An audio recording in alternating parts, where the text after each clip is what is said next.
The morning sun cast long shadows across the rolling plains of Dodge City, Kansas, as Samuel Reed guided his weathered wagon down the dusty main street.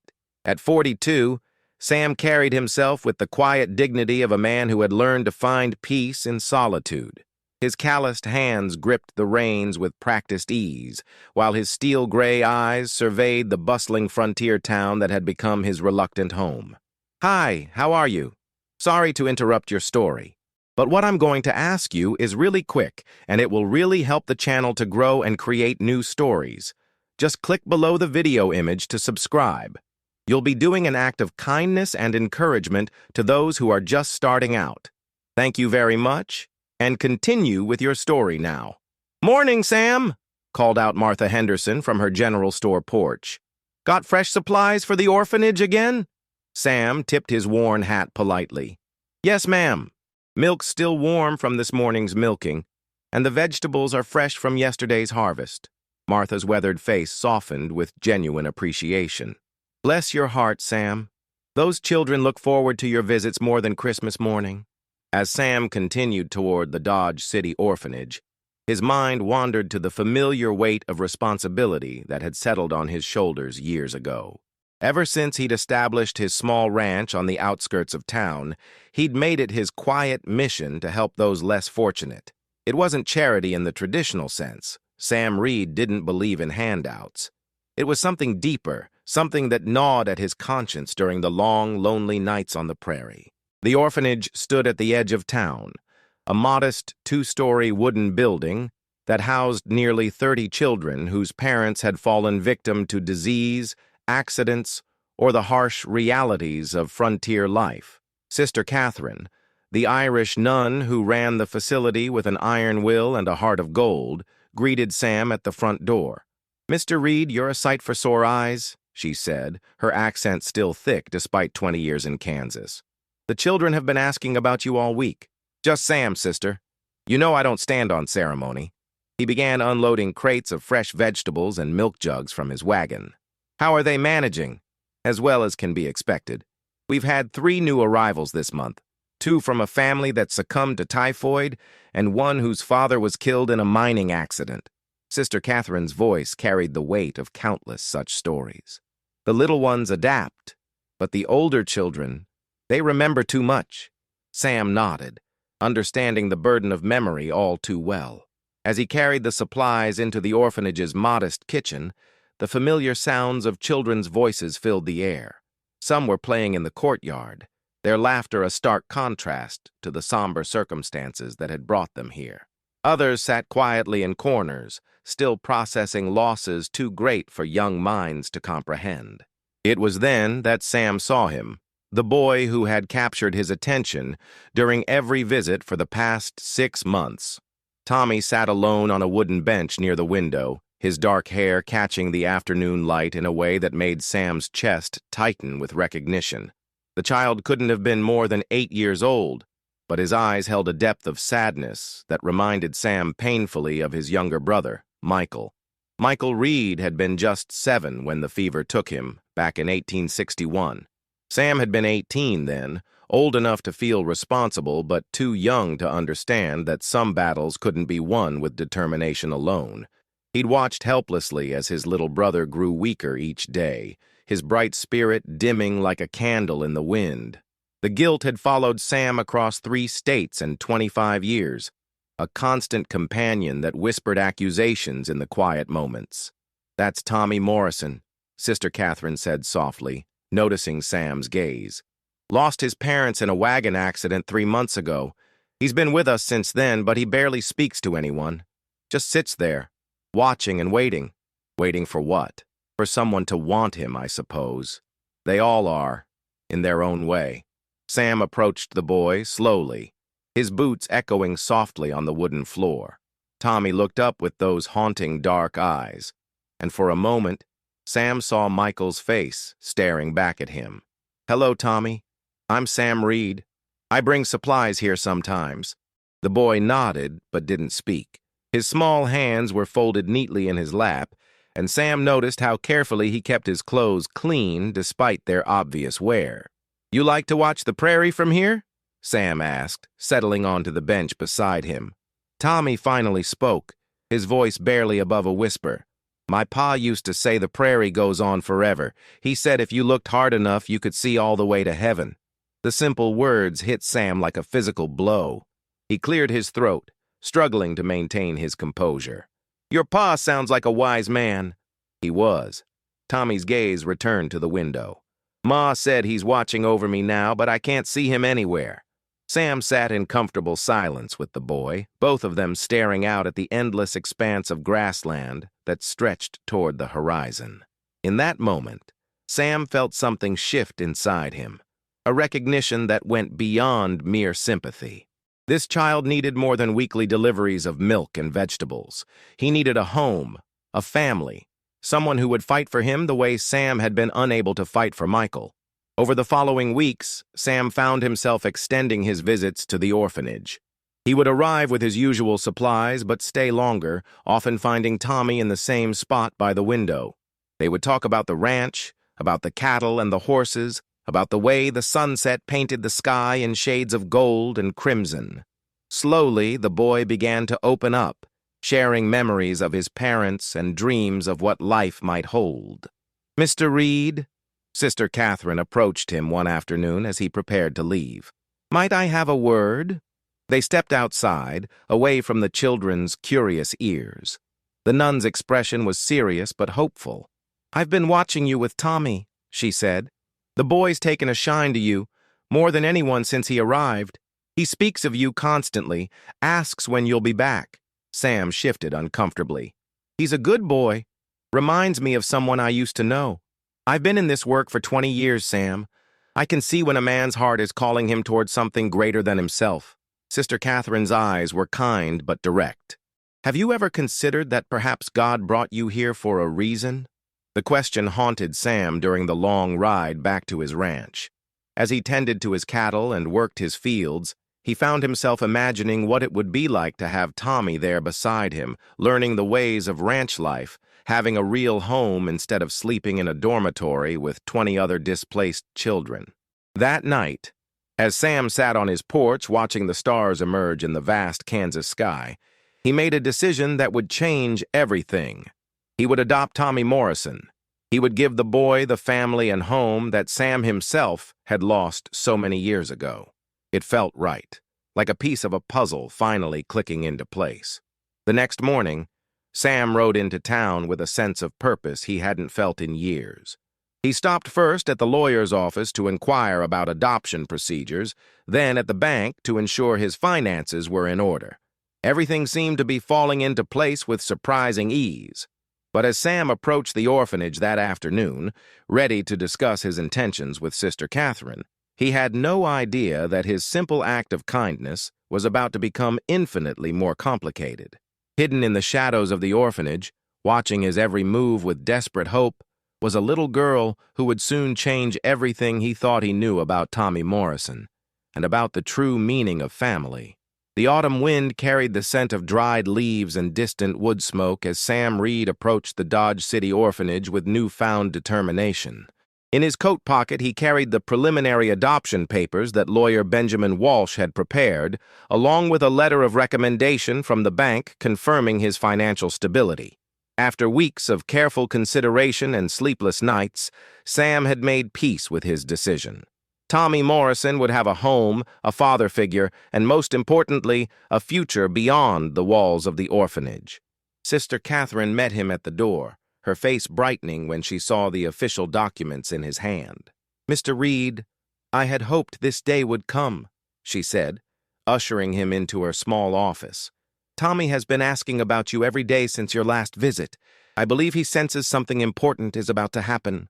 Sam settled into the wooden chair across from her desk, his hat resting on his knee. I've given this considerable thought, sister. I know I'm not a young man, and I know raising a child alone won't be easy. But I believe Tommy and I could be good for each other. I have no doubt of that, Sister Catherine replied, reviewing the papers. Your character references are impeccable, and your financial situation is more than adequate. The boy couldn't ask for a better opportunity. As they discussed the practical aspects of the adoption, the waiting period, the home inspection, the gradual transition, Sam felt a growing sense of rightness about his decision. This was what Michael would have wanted, he thought. His brother had always been the more compassionate of the two, quick to befriend stray animals and comfort other children. In a way, adopting Tommy felt like honoring Michael's memory. "Shall we tell Tommy the good news?" Sister Catherine asked, rising from her desk. They found the boy in his usual spot by the window, but today he wasn't alone. A small girl sat beside him, her blonde hair braided neatly down her back. She appeared to be around 6 years old, with the same serious expression that Sam had come to associate with children who had experienced too much loss, too young. "Tommy," Sister Catherine called softly, "Mr. Reed would like to speak with you." The boy looked up, and Sam was struck again by the resemblance to Michael. Tommy's face lit up with a shy smile as he approached, but the little girl remained seated, watching the interaction with intense curiosity. "Tommy, I have something important to discuss with you," Sam began, kneeling to the boy's eye level. "How would you feel about coming to live with me on my ranch? Permanently?" The transformation in Tommy's face was immediate and profound. His eyes widened with disbelief, then filled with tears of joy. "You mean, you want to adopt me? Like, be my pa?" "I'd be honored to be your father, son." Tommy threw his small arms around Sam's neck, holding on as if afraid this moment might disappear. "I dreamed about this," he whispered. "I dreamed you'd take me home with you." Sam felt his own eyes growing moist as he held the boy. This was right. This was what was meant to happen. But as he looked over Tommy's shoulder, he noticed the little girl still sitting by the window, her expression now one of profound sadness. "Who's your friend, Tommy?" Sam asked gently. Tommy pulled back, wiping his eyes. "That's Lily. She's my sister." The words hit Sam like a thunderbolt. Sister Catherine's sharp intake of breath suggested this was news to her as well. "Your sister?" Sam repeated, his mind reeling. "Tommy, you never mentioned having a sister." The boy's joy dimmed slightly, replaced by a look of guilt and confusion. I didn't know if I should. Lily and we got separated when we first came here. They put us in different groups because of our ages, and Sister Catherine said it was better if we made new friends instead of just staying together all the time." Sam looked at Sister Catherine, who appeared genuinely shocked. "I had no idea they were siblings," she said quietly. "They came to us on different days, and their paperwork, there must have been some confusion with the records." Lily had risen from the bench and was walking slowly toward them, her small hands clutched tightly in front of her. She had the same dark eyes as Tommy, Sam realized, and the same delicate bone structure. How had he not seen the resemblance before? "Tommy told me about you," Lily said, her voice barely audible. "He said you were kind, and that you brought milk and vegetables. He said maybe someday someone like you would want him." Sam felt his heart breaking as he looked at this small, serious child. "Lily, I know you only want Tommy," she continued, her voice steady despite the tears beginning to form in her eyes. "Everyone always wants Tommy. He's older and stronger, and he doesn't cry as much as I do. But please," her voice broke slightly, "please, take me to my brother. I promise I won't be any trouble. I can work hard, and I don't eat very much, and I'll do whatever you say. Just please don't take him away from me. He's all I have left." The plea hung in the air like a physical presence, and Sam felt the weight of it settle on his shoulders. He looked at Tommy, whose face was now torn between joy at the prospect of adoption and anguish at the thought of leaving his sister behind. "Mr. Reed," Sister Catherine said softly, "perhaps we should discuss this privately." But Sam couldn't take his eyes off Lily. In her desperate expression, he saw not just her pain, but his own. He remembered the helplessness he'd felt watching Michael slip away, the guilt that had haunted him for 25 years. Here was a chance to prevent another child from experiencing that kind of loss. "Lily," he said gently, kneeling down so he was at her eye level, "can you tell me about your parents? About what happened?" Through halting words and tears, the story emerged. James and Eleanor Morrison had been traveling to California with their 2 children when their wagon had overturned during a river crossing. The parents had drowned, but Tommy and Lily had been pulled to safety by other travelers. They'd been brought to Dodge City because it was the nearest town with an orphanage, but in the chaos and confusion, their sibling relationship had somehow been overlooked in the paperwork. "We promised Mama we'd always take care of each other," Lily whispered. "But I'm too little to take care of Tommy, so I just try not to be a bother. But if he goes away, I won't have anyone who remembers Mama and Papa. I'll be all alone." Sam felt something fundamental shift inside him. This wasn't just about giving Tommy a home anymore. This was about preserving a family, about keeping alive the bonds that connected these children to their past and to each other. "Sister Catherine," he said, rising slowly, "what would it take to adopt both children?" The nun's eyebrows rose in surprise. "Mr. Reed, that's a generous offer, but adopting 2 children is a much greater responsibility than—" "I understand the responsibility," Sam interrupted. "But I can't take Tommy knowing it means separating him from his sister. I won't be responsible for breaking up what's left of their family." Tommy's face lit up with hope, while Lily stared at Sam as if he were an apparition. You'd really take both of us?" she asked. "If you'll have me as your father, yes." Lily's composure finally cracked, and she began to sob. Not the quiet, controlled tears she'd been holding back, but the deep, wrenching sobs of a child who had been carrying too much pain for too long. Sam gathered her into his arms, and she clung to him with the desperate strength of someone who had been drowning and suddenly found solid ground. Over her head, Sam met Tommy's eyes. The boy was crying too, but his tears were of relief and joy. "We'll be a real family?" Tommy asked. "We'll be a real family," Sam confirmed. As the 3 of them stood there in the orphanage's main room, holding each other and crying together, Sam realized that his simple plan to adopt one lonely boy had become something much more complex and beautiful. He was about to become the father of 2 children who had already experienced more loss than most adults. It would be challenging, perhaps even overwhelming at times.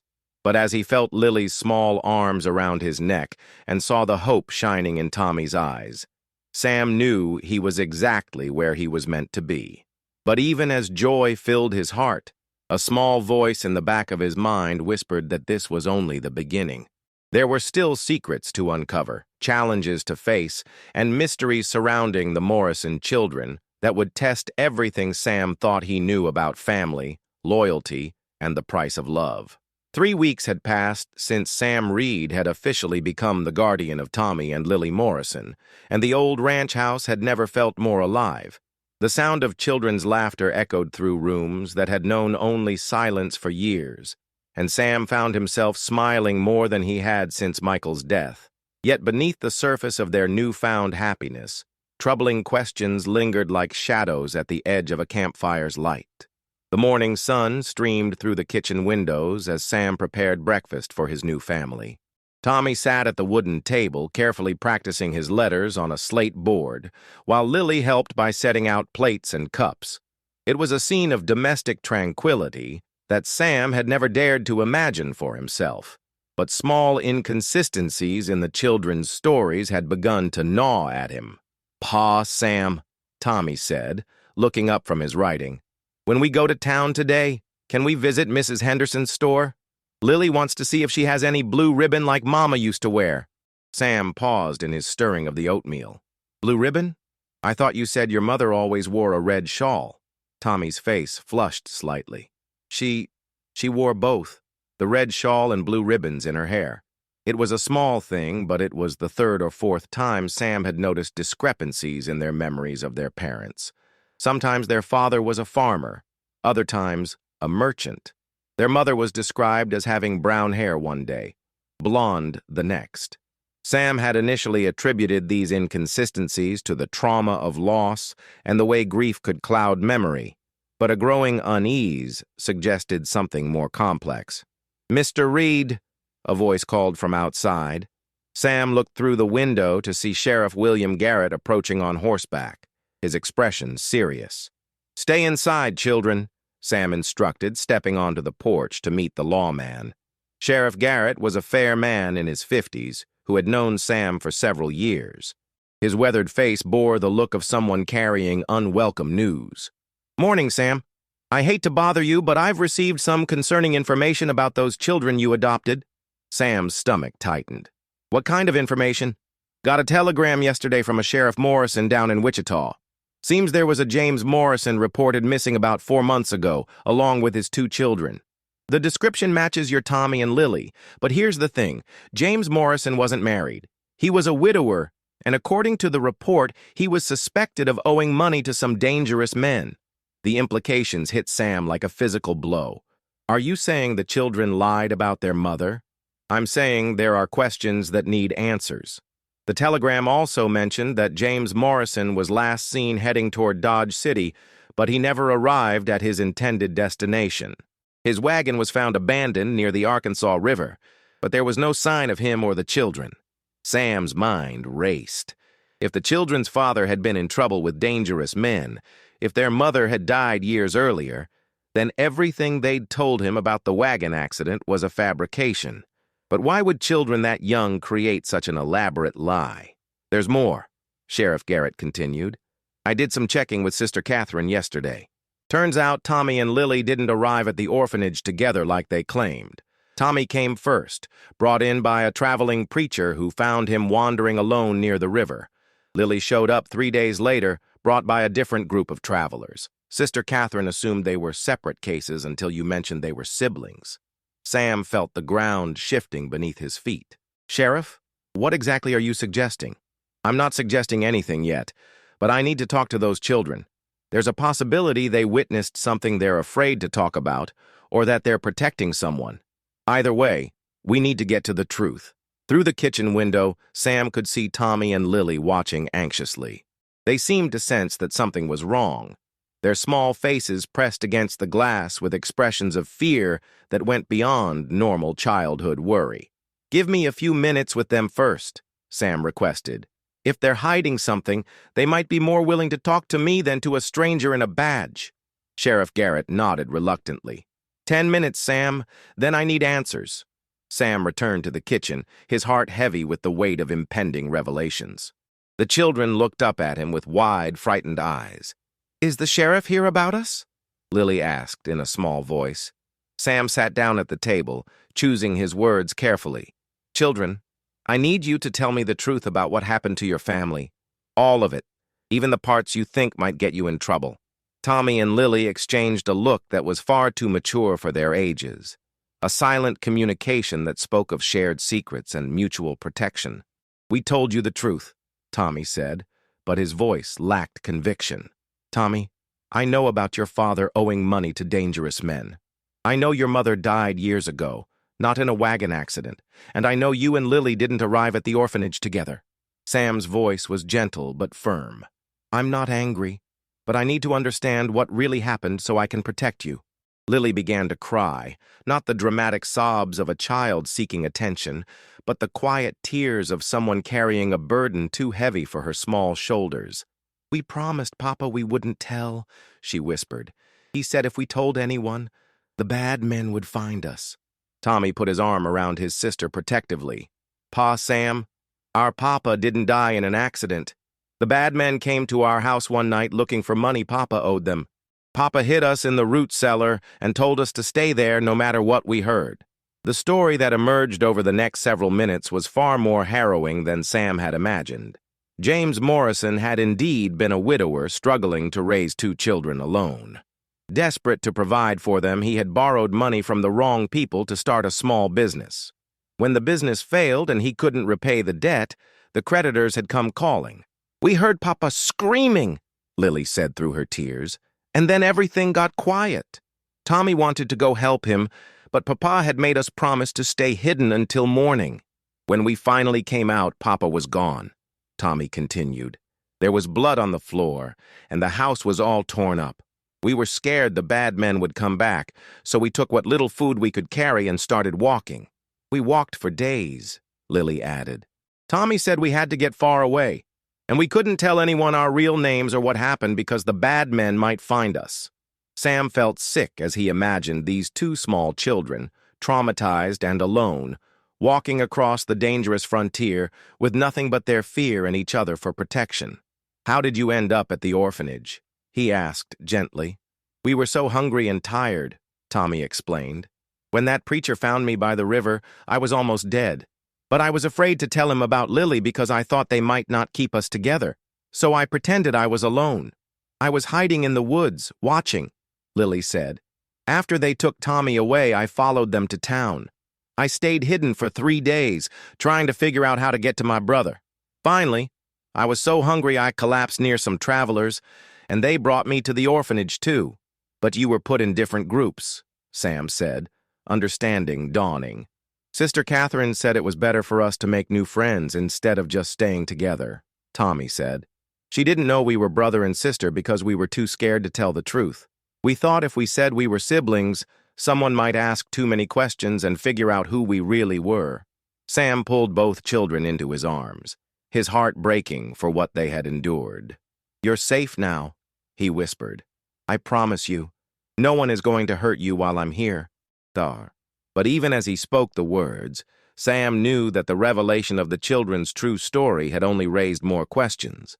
If James Morrison had been murdered by his creditors, those men were still out there.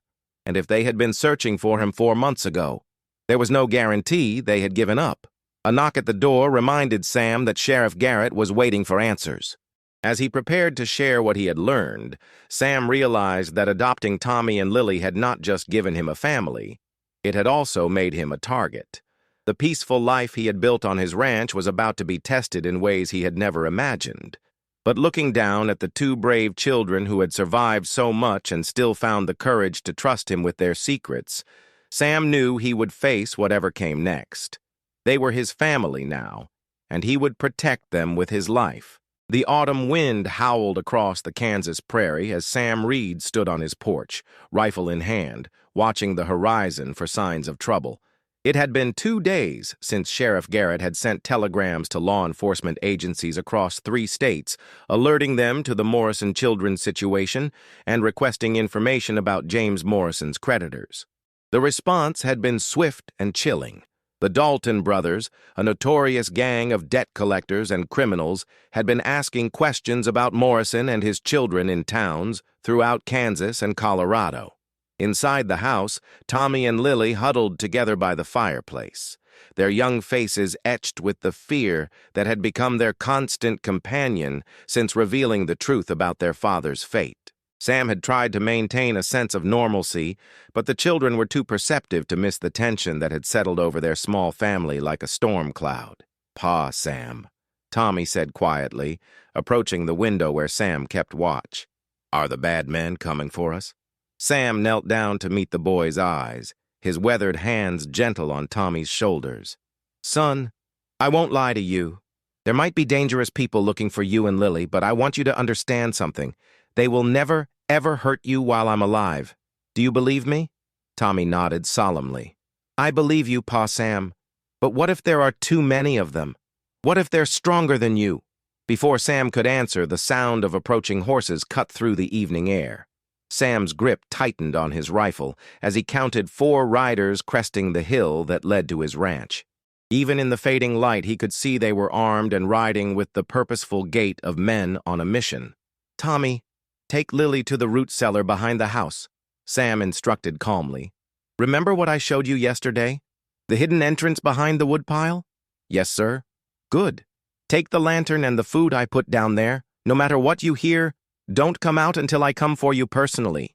If someone else tries to get you to come out, even if they say I sent them, you stay hidden. Understand?" Tommy's face was pale but determined. "What if you don't come back?" Sam's heart clenched at the question, but he forced his voice to remain steady. "If I'm not back by sunrise, you take Lily and follow the creek bed north to the Henderson place. Tell them what happened and ask them to contact Sheriff Garrett." As the children disappeared toward the back of the house, Sam stepped onto his porch, his rifle held casually but ready. The 4 riders approached slowly, their faces becoming clearer in the lamplight that spilled from his windows. The leader was a tall, lean man with cold eyes and a scar running from his left ear to his jaw. His companions were younger but equally hard-looking, the kind of men who had learned to solve problems with violence. "Evening," the scarred man called out, reining in his horse about 20 feet from the porch. "Name's Cole Dalton. I believe you have something that belongs to me." "Can't say that I do," Sam replied evenly. "This is private property and you're not welcome here." Dalton's smile was devoid of warmth. "Now, that's not very neighborly. See, I'm looking for 2 children, a boy and a girl. Their daddy owed me a considerable sum of money before he had his unfortunate accident." "Don't know anything about that." "Course you don't."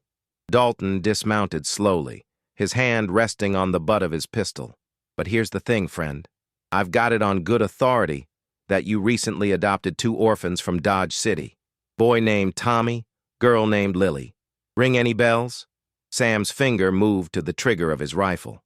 "Even if I had adopted children, that wouldn't be any business of yours?" "Oh, but it is my business," Dalton said, taking a step closer. "You see, James Morrison died owing me $3,000. Now, I'm a reasonable man, so I'm willing to consider his debt paid if I can recover certain items he stole from me before his untimely demise." "What kind of items?"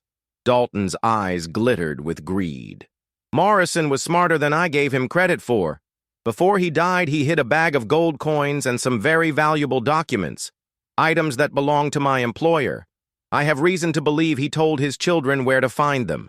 The pieces suddenly clicked into place for Sam. This wasn't just about revenge or unpaid debts. James Morrison had stolen something valuable, and these men believed the children knew where it was hidden. And if they don't know anything about any gold or documents, then I guess we'll have to convince them to remember, one of Dalton's companions said with a cruel laugh. Sam raised his rifle, pointing it directly at Dalton's chest. "That's not going to happen." The tension in the air was palpable as the 4 men spread out slightly, hands moving toward their weapons. Sam knew he was outnumbered, but he also knew the layout of his property better than they did, and he had the advantage of fighting for something more important than money. "You're making a mistake, friend," Dalton said. "We're going to get those children one way or another. You can make this easy on yourself or you can make it hard. Either way, we're not leaving empty-handed." "Then you're not leaving at all," Sam replied. What happened next unfolded with the swift violence of a prairie thunderstorm. Dalton went for his gun, and Sam's rifle cracked like lightning. The gang leader spun and fell, clutching his shoulder. The other 3 men drew their weapons, but Sam had already rolled behind the cover of his porch railing. Gunfire erupted across the ranch yard, muzzle flashes lighting up the darkness like deadly fireflies. Sam's knowledge of every board and beam of his property served him well as he moved from cover to cover, his rifle speaking with deadly accuracy. One of Dalton's men cried out and fell from his horse, while another took cover behind Sam's water trough. The battle raged for what felt like hours, but was probably only minutes.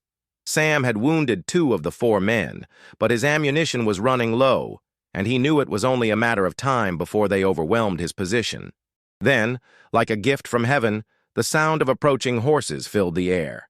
Sheriff Garrett's voice boomed across the ranch yard. "This is the law! Throw down your weapons!"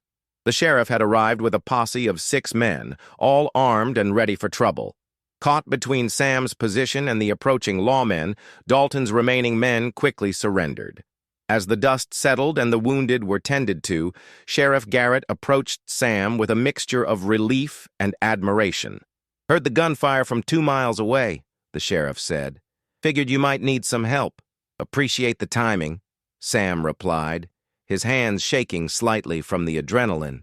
"The children? Safe in the root cellar just like you taught them." As Sam called Tommy and Lily from their hiding place, the full story finally emerged. Under questioning, Cole Dalton revealed that James Morrison had indeed stolen a bag of gold coins and some incriminating documents from his employer, a corrupt territorial judge who had been taking bribes. Morrison had planned to use the evidence to clear his debts and start fresh with his children, but Dalton had found him before he could execute his plan. "Papa hid something in the old oak tree behind our house," Lily said quietly, when Sheriff Garrett gently questioned her.